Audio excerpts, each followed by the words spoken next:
எல்லாருக்கும் வணக்கம். இன்னைக்கு எனக்கு ரொம்பவே ஒரு சிறப்பான நாள். நான் ஆரம்பிச்ச இந்த இலக்குல எந்தவித தொய்வும் இல்லாம தொடர்ந்து முயற்சி பண்ணி இன்னைக்கு வெற்றிகரமா 42வது நாளை எட்டிப் பிடிச்சிருக்கேன். ஆரம்பிச்ச முதல் நாள்ல இருந்த ஒரு சின்ன தயக்கம் இன்னைக்கு ஒரு பெரிய தன்னம்பிக்கையா மாறியிருக்கு.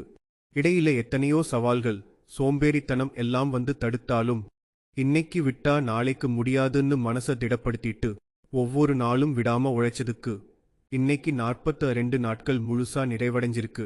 இந்த பயணம் எனக்கு வெறும் நாட்களை கணக்கு பார்க்கிறது மட்டுமில்ல, ஒரு ஒழுக்கத்தையும் என்னால எந்த விஷயத்தையும் தொடர்ந்து செய்ய முடியுங்கிற தைரியத்தையும் கத்துக் கொடுத்திருக்கு. என் மேல நம்பிக்கை வச்சு எனக்கு ஊக்கமும் ஆதரவும் கொடுத்த என் குடும்பத்துக்கும் நண்பர்களுக்கும் மனமார்ந்த நன்றி. 42 நாள் முடிஞ்சிருச்சுன்னு இதோட நிக்கப் போறதில்ல. அடுத்தடுத்த மைல் கற்களை நோக்கி இதே உத்வேகத்தோட பயணம் தொடரும். உங்களோட அன்பும் ஆதரவும் எப்பவும் வேணும்.